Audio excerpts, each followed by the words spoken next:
ಈ 30 ಜನರನ್ನ ನಡು ರೋಡಲ್ಲಿ ನಿಂತುಬಿಟ್ಟು ಎನ್ಕೌಂಟರ್ ಮಾಡಬೇಕು ಅಂಥ ಸ್ಟೋರಿ ಇದು. ಸಂಕಟ ಆಗುತ್ತೆ ಈ ಸುದ್ದಿಯನ್ನು ಓದೋಕ್ಕೆ ನಮಗೆ.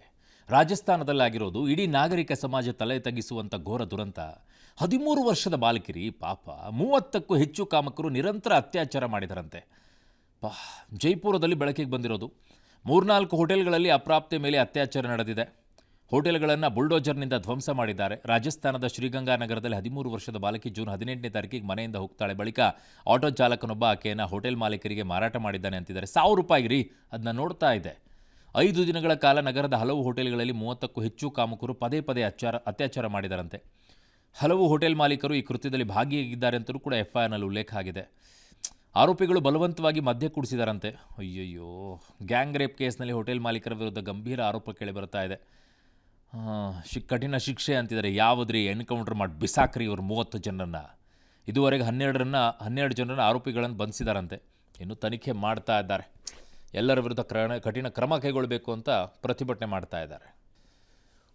ರಾಜ್ಯದಲ್ಲಿ ವಿವಾದಗಳ ಮಧ್ಯೆ 5 ದಿನಗಳಿಂದ SIR ನಡೀತಾ ಇದೆಯಲ್ಲ. SIRಗೆ ಈಗ ತೆರಳುವ ವೇಳೆ ತುಮಕೂರಿನ ಗೋಳೂರು ಬಳಿ ಅಪಘಾತಕ್ಕೀಡಾದಂಥ ಮೃತರಾದಂಥ ಭುವನಾಗೆ DCM ಪರಮೇಶ್ವರ್ 15 ದಿನದಲ್ಲಿ 1 ಕೋಟಿ ವಿಮೆ ಹಣ, ಚುನಾವಣಾ ಆಯೋಗದಿಂದ 30 ಲಕ್ಷ, ಕುಟುಂಬಸ್ಥರಿಗೆ ಸರ್ಕಾರಿ ಉದ್ಯೋಗ ಕೊಡುವ ಭರವಸೆ ಕೊಟ್ಟಿದ್ದಾರೆ. ಈ ಮೂಲಕ 2 ದಿನಗಳಿಂದ ನಡೀತಾ ಇದ್ದ ಪ್ರತಿಭಟನೆಯನ್ನು ನೌಕರರು ಕೈಬಿಟ್ಟಿದ್ದಾರೆ.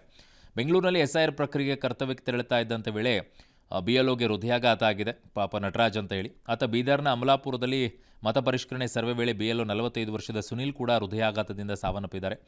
ಈ ಮಧ್ಯೆ HK ಪಾಟೀಲರ 3 ಮತಗಳಿವೆ ಅಂತ ಆರೋಪಿಸಿರುವ ಸಂಸದ ಬೊಮ್ಮಾಯಿ ವಿರುದ್ಧ HK ಪಾಟೀಲ್ ಕಿಡಿಕಾರಿದ್ದಾರೆ. ಸೂಕ್ಷ್ಮ ವಿಚಾರ ಮುಂದಿಟ್ಟುಕೊಂಡು ಚಾರಿತ್ರ್ಯವಧೆ ಮಾಡೋಕ್ಕೆ ಪ್ರಯತ್ನ ಮಾಡಿದ್ದಾರೆ.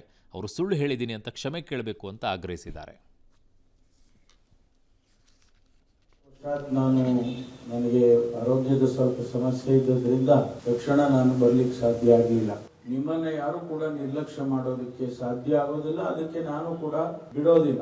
SIR ಅಂತ ಭೂತನ ತಂದು ನಮ್ಮ ಮುಂದೆ ಇಟ್ಟಿದ್ದಾರೆ. ಇದು ಒಂದು ಭೂತ ಇದ್ದಾಗ, ಯಾಕೆಂದ್ರೆ ಅವರಿಗೆ 2 ತಿಂಗಳ ಸಮಯ ಕೊಡ್ಬೋದಾಗಿತ್ತು.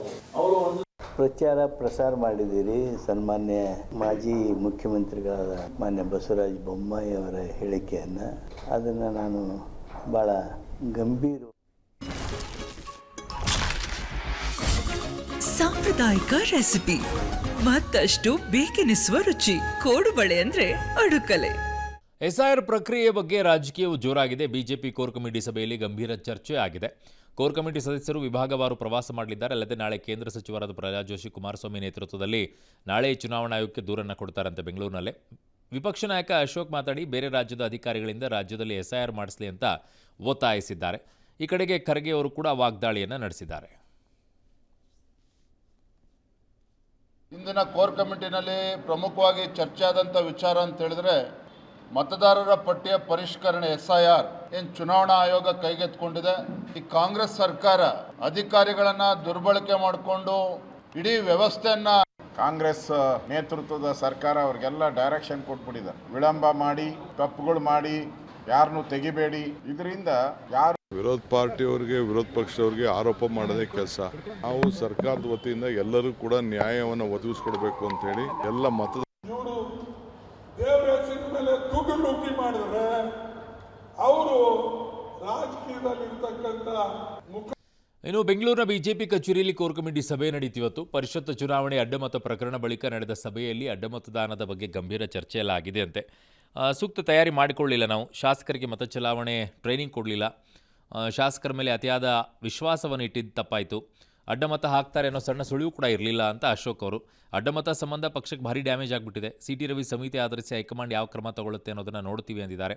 ಸಭೆಯ ಆರಂಭಕ್ಕೂ ಕೂಡ ಮುನ್ನ ಚಿಕ್ಕಬಳ್ಳಾಪುರ ಸಂಸದ ಡಾಕ್ಟರ್ ಕೆ ಸುಧಾಕರ್ ಮತ್ತು ಯಲಹಂಕ ಶಾಸಕ SR ವಿಶ್ವನಾಥ್ ನಡುವೆ ಸಂಧಾನ ಸಭೆಯಲ್ಲಾಗಿದೆ.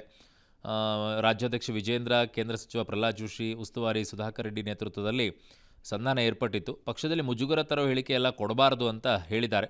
ಇಬ್ಬರು ನಾಯಕರು ಒಪ್ಕೊಂಡಿದ್ದಾರಂತೆ. ಕೆಂಪೇಗೌಡ ಜಯಂತಿ ಸಂಬಂಧ ಸುಧಾಕರ್ ಹಾಗೂ ವಿಶ್ವನಾಥ್ನ ನಡುವೆ ಜಟಾಪಟಿ ಎಲ್ಲ ನಡೆದಿತ್ತು. ಈ ಬಗ್ಗೆ RSS ಕೂಡ ಆಕ್ರೋಶ ವ್ಯಕ್ತಪಡಿಸಿತ್ತು. ಬೆಂಗಳೂರಿನಲ್ಲಿ ಫುಟ್ಪಾತ್ ಒತ್ತುವರಿ ತೆರವು ಕಾರ್ಯಾಚರಣೆ ಈಗ ಮುಂದುವರೆದಿದೆ. ಜುಲೈ 1ರಿಂದ ಆರಂಭವಾಗಿತ್ತು. 5 ಪಾಲಿಕೆ ವ್ಯಾಪ್ತಿಯಲ್ಲಿ ಒಟ್ಟು 202 ಕಿಲೋಮೀಟರ್ ಒತ್ತುವರಿ ತೆರವು ಮಾಡಿದ್ದಾರೆ. ಈಗ 3 ದಿನದಲ್ಲಿ ಪಶ್ಚಿಮ ಪಾಲಿಕೆಯಲ್ಲಿ 63 ಕಿಲೋಮೀಟರ್ ಅತಿ ಹೆಚ್ಚು ತೆರವು ಕಾರ್ಯಾಚರಣೆಯನ್ನು ಮಾಡಲಾಗಿದೆ. ಮೊದಲನೇ ದಿನ 76 ಕಿಲೋಮೀಟರ್ ಇತ್ತು, ಎರಡನೇ ದಿನ 64, ಮೂರನೇ ದಿನ 61 ಕಿಲೋಮೀಟರ್. ಇತ್ತ ರಾಜರಾಜೇಶ್ವರಿ ನಗರದಲ್ಲಿ ಬೀದಿ ವ್ಯಾಪಾರಿಗಳು ಆತಂಕಕ್ಕೀಡಾಗಿದ್ದಾರೆ. ಆರ್ ನಗರದ 4ನೇ ಹಂತ ಕಾರ್ಯಪ್ಪ ರಸ್ತೆಯಲ್ಲಿದ್ದಂಥ ವ್ಯಾಪಾರಿಗಳನ್ನು ಒಂದು ಬದಿ ಒತ್ತುವರಿ ತೆರವು ಮಾಡಿದ್ದಾರೆ. ಪರ್ಯಾಯ ಜಾಗ ಕೊಡದ ಹಿನ್ನೆಲೆಯಲ್ಲಿ ರಸ್ತೆಯಲ್ಲೇ ಗೋಳಾಡ್ತಾ ಇದ್ದಾರೆ. ನಮಗೆ ಜೀವನ ಮಾಡೋಕ್ಕೆ ಏನು ಮಾಡೋದು ಅಂತ ಕಣ್ಣೀರಾಗ್ತಾ ಇದ್ದಾರೆ. ಅಧಿಕಾರಿಗಳಿಗೆ ಕಮಿಷನು ರೋಲ್ ಕಾಲ್ ಎಲ್ಲ ಕೊಟ್ಟಿದ್ದೀವಿ, ನಾವು ಜೀವನ ನಡೆಸಬೇಕು. ಈ ರೋಲ್ ಕಾಲ್ ಪಡ್ಕೊಂಡಿರುವಂಥವ್ರು ಯಾರು ಅಧಿಕಾರಿಗಳು? ಆ ವ್ಯಾಪಾರಸ್ಥರಿಂದನೇ ತಿಳ್ಕೊಳ್ಳಿ. ಅವರನ್ನು ಸಸ್ಪೆಂಡ್ ಮಾಡಿ ಬಿಸಾಕಿ. ಅಧಿಕಾರಿಗಳು ಕಮಿಷನ್ ತೊಗೊಂಡಿರೋರು ಇದ್ದಾರಲ್ಲ, ಅವರನ್ನು ಸಸ್ಪೆಂಡ್ ಮಾಡಿ. ಅವರು ಇದಕ್ಕೆ ಅಷ್ಟೇ ಹೊಣೆಗಾರರು. ಅವರಿಂದನೇ ಇವರಿಗೆಲ್ಲ ಪರಿಹಾರವನ್ನು ಕೊಡಿಸಿ, ಸರಿಯಾಗುತ್ತೆ.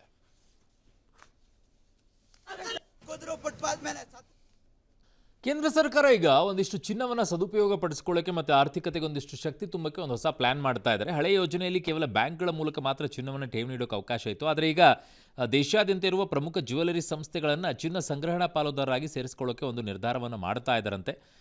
ನೋಡೋಣ ಅದೇನಾಗುತ್ತೆ, ಯಾವ ರೀತಿಯಾಗಿ ಆಗುತ್ತೆ ಅಂಥೇಳಿ. ಗ್ರಾಹಕರು ತಮ್ಮ ಚಿನ್ನದ ಆಭರಣಗಳನ್ನು ಠೇವಣಿ ಇಡಬಹುದಾಗಿದೆ. ಹೊಸ ಪ್ರಸ್ತಾಪದ ಪ್ರಕಾರ ಅದನ್ನು ಇಷ್ಟಪಡದೇ ಇದ್ದರೆ ಅದನ್ನು ಡಿಜಿಟಲ್ ರೂಪದಲ್ಲೂ ಕೂಡ ಇಡಬಹುದಂತೆ. ಹಳೆಯ ಒಡವೆಗಳನ್ನು ಕರಗಿಸುವ ಭಯ ದೂರ ಆಗುತ್ತೆ. ಜೊತೆಗೆ IT ತಪಾಸಣೆ ಇತ್ತಲ್ಲ, ಅದ್ಯಾವುದು ಕೂಡ ಇನ್ಮೇಲೆ ಕಿರಿಕಿರಿ ಇರೋದಿಲ್ಲ, ಅದನ್ನು ಸರಳಗೊಳಿಸ್ತಾರಂತೆ. ಫೆಬ್ರವರಿ 28ರಂದು ಅಮೆರಿಕ ಇಸ್ರೇಲ್ ಜಂಟಿ ದಾಳಿಯಲ್ಲಿ ಇರಾನ್ನ ಸರ್ವೋಚ್ಚ ನಾಯಕ ಆಯತುಲ್ಲಾ ಅಲಿ ಖಮೇನಿ ಹತ್ಯೆಗೀಡಾಗಿದ್ರಲ್ಲ, 4 ತಿಂಗಳ ಬಳಿಕ ಈಗ ಅಂತ್ಯಕ್ರಿಯೆ ಮಾಡ್ತಾ ಇದ್ದಾರೆ. ಬಟ್ ಅಲ್ಲೊಂದಿಷ್ಟು ಆಕ್ರೋಶ ಬಂದಿದೆ. ನಮ್ಮ ಖಮೇನಿಯನ್ನು ಕೊಂದವರನ್ನು ನಾವ್ಯಾಕೆ ಕೊಲ್ಲಬಾರದು ಅಂತ ಟ್ರಂಪ್ ವಿರುದ್ಧ ಒಂದಿಷ್ಟು ಆಕ್ರೋಶ. ಇದಕ್ಕೆ ಅಮೆರಿಕ ಅಧ್ಯಕ್ಷ ಟ್ರಂಪ್ ಎಚ್ಚರಿಕೆ ಕೊಟ್ಟಿದ್ದಾರೆ. ಒಂದೇ ಒಂದು ತಪ್ಪ ಹೆಜ್ಜೆ ಇಟ್ಟರೂ ಕೂಡ ಇರಾನ್ ಸರ್ವನಾಶ ಆಗ್ಬಿಡುತ್ತೆ. ಉನ್ನತ ನಾಯಕರೆಲ್ಲರೂ ಒಂದೇ ಸ್ಥಳದಲ್ಲಿದ್ದರು, ಒಂದೇ ಶಾಟ್ನಲ್ಲಿ ಎಲ್ಲರನ್ನೂ ಮುಗಿಸ್ಬೋದಾಗಿತ್ತು. ಆದರೆ ನಾವು ಹಂಗೆ ಮಾಡಲಿಲ್ಲ, ಯಾಕಂದರೆ ನಾಳೆ ಮಾತಾಡೋಕ್ಕೂ ಯಾರು ಸಿಗೋದಿಲ್ಲ ಅಂತ ಅವ್ರದ್ದು ಕಿಂಡಲು. ಅಲ್ಲಿ ಎಲ್ಲರೂ ಒಂದಿಷ್ಟು ದ್ವೇಷ ಮಾಡ್ತಾರೆ ಅಂದ್ಕೊಂಡಿದೆ. ಬಟ್ ಅಷ್ಟೊಂದು ಜನ ಸೇರಿಬಿಟ್ಟಿದ್ರಲ್ಲ, ಯಾಕೆಂದರೆ ಪಾಪ ಅವರೇನೋ ಮೊಸಳೆ ಕಣ್ಣೀರು ಹಾಕ್ತಿರ್ಬೋದು ಅಂತ ಅವ್ರು ಲೇವಡಿ ಅವ್ರದ್ದು. ಆನ್ಲೈನ್ ಗೇಮ್ ಜಟಕ್ಕೆ ಬಿದ್ದಿದ್ದ ವಿದ್ಯಾರ್ಥಿಯೊಬ್ಬ ಮಹಿಳೆ ಬಳಿ ಇದ್ದ ಚಿನ್ನ ಮತ್ತು ಹಣವನ್ನು ದೋಚಿ ಬಾವಿಗೆ ತಳ್ಳಿದ ಘಟನೆ ತೆಲಂಗಾಣದಲ್ಲಿ ಆಗಿರೋದಿದು. 21 ಗಂಟೆಗಳ ಕಾಲ ಬಾವಿಯಲ್ಲೇ ಹೋರಾಟವನ್ನು ನಡೆಸಿದ್ದಾಳೆ ಮಹಿಳೆ. ಪಾಪ ಅದಂತೂ ಅದ್ಭುತ ರೀ ನಿಮ್ಮ ಹೋರಾಟ. ಮಹಿಳೆಯದು ಪವಾಡ ಸದೃಶವಾಗಿ ಬದುಕುಳಿದಿದ್ದಾರೆ. ಕರೀಂನಗರ ಜಿಲ್ಲೆಯಲ್ಲಿ ಘಟನೆ ಆಗಿದೆ.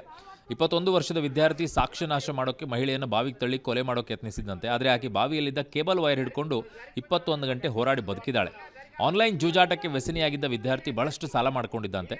ಕೆಲಸದ ಆಮಿಷ ಒಡ್ಡಿ ಆಕೆಯನ್ನು ತನ್ನ ಬೈಕ್ನಲ್ಲಿ ಕರ್ಕೊಂಡು ಹೋಗಿದ್ದಾನೆ. ನಿರ್ಜನ ಪ್ರದೇಶಕ್ಕೆ ಕರ್ಕೊಂಡೋಗಿ ಕಳ್ಳತನ ಮಾಡಿದ್ದಾನೆ. ಸಿಕ್ಕಿ ಹಾಕಿಕೊಳ್ಳೋ ಭಯದಲ್ಲಿ ತಳ್ಳಿದ್ದಾನೆ ಬಾವಿಗೆ. ವೆನಿಜುವೆಲಾದಲ್ಲಿ ಸಂಭವಿಸಿದ ಭೀಕರ ಅವಳಿ ಭೂಕಂಪಕ್ಕೆ ಬಲಿಯಾದವರ ಸಂಖ್ಯೆ ಈಗ 2954ಕ್ಕೇರಿದೆ. ದಿನದಿಂದ ದಿನಕ್ಕೆ ಸಾವಿನ ಸಂಖ್ಯೆ ಹೆಚ್ಚುತ್ತಾ ಇದೆ. 16,000ಕ್ಕೂ ಹೆಚ್ಚು ಮಂದಿ ಗಾಯಗೊಂಡಿದ್ದಾರೆ. ಸಾವಿರಾರು ಕುಟುಂಬಗಳು ಆಸ್ತಿ ಪಾಸ್ತಿ ಕುಟುಂಬಸ್ಥರನ್ನು ಕಳ್ಕೊಂಡು ಬೀದಿಗೆ ಬಂದಿವೆ. ರಕ್ಷಣಾ ಕಾರ್ಯಗಳು ಅಂತಿಮ ಹಂತ ತಲುಪಿದ್ದಾವೆ. ಅವಶೇಷಗಳಡಿ ಇನ್ನೂ ಹಲವರು ಸಿಲುಕಿರುವ ಶಂಕೆ ಕೂಡ ಇದೆ. ಪರಿಸ್ಥಿತಿ ಅತ್ಯಂತ ಗಂಭೀರವಾಗಿದೆ ಅಂತಿದ್ದಾರೆ. ಸಾವಿರಾರು ಜನರು ಇನ್ನೂ ನಾಪತ್ತೆಯಾಗಿರೋದ್ರಿಂದ ಸಾವಿನ ಸಂಖ್ಯೆ ಮತ್ತಷ್ಟು ಏರಿಕೆ ಆತಂಕವಿದೆ. ಕಾರಣ ಕಟ್ಟಡದ ಕೆಳಗಡೆ ಸಿಕ್ಕಿರುತ್ತೆ. ಜೂನ್ 24ರಂದು ಸಂಭವಿಸಿತ್ತು. 7.2 ಮತ್ತು 7.5 ತೀವ್ರತೆಯ ಭೂಕಂಪಗಳು ಎರಡಾಗಿತ್ತು. ಈಗ ಏನಪ್ಪ ಇನ್ನೂ ಸಮಸ್ಯೆ ಇದೆ ಅಂತಿದ್ದಾರೆ. ಇನ್ನೂ ಹೆಚ್ಚಿನ ರೀತಿಯಲ್ಲಿ ಆಗಬಹುದು ಕೂಡ ಅಂತಿದ್ದಾರೆ. ಬಾಲಿವುಡ್ ನಟ ಅಮೀರ್ ಖಾನ್ 3ನೇ ಮದುವೆ ಆಗಿಬಿಟ್ಟಿದ್ದಾರೆ. ಈಗ ಎಷ್ಟು 60ನೇ ವಯಸ್ಸಿಗೆ. ಬೆಂಗಳೂರಿನ ಗೌರಿ ಸ್ಟ್ರಾಟ್ ಜೊತೆಗೆ ಮುಂಬೈನ ಬಾಂದ್ರಾ ನಿವಾಸದಲ್ಲಿ ಕುಟುಂಬಸ್ಥರು ಆಪ್ತರ ಸಮ್ಮುಖದಲ್ಲಿ ವಿವಾಹವೊಂದಡಿಗೆ ಸಹಿ ಮಾಡಿದ್ದಾರೆ. 25 ವರ್ಷಗಳಿಂದ ಪರಿಚಿತರಾಗಿದ್ದರಂತೆ ಇಬ್ಬರು. 2 ವರ್ಷಗಳಿಂದ ಅಮೀರ್ ಗೌರಿ ಪ್ರೀತಿಸ್ತಾ ಇದ್ರಂತೆ. ಅಮೀರ್ ಖಾನ್ಗೆ 60 ವರ್ಷ ವಯಸ್ಸು, ಅವಳಿಗೆ 47 ವರ್ಷ. ಅವರಿಗೆ ಗೌರಿಗೆ ಡಿವೋರ್ಸ್ ಆಗಿದೆ. 7 ವರ್ಷದ ಮಗ ಕೂಡ ಇದ್ದಾನೆ. ಅಮೀರ್ ಹಿಂದೆ ರೀನಾ ದತ್ತಾ ಮತ್ತು ಕಿರಣ್ ರಾವ್ ಅವ್ರನ್ನ ವಿವಾಹವಾಗಿದ್ರಂತೆ.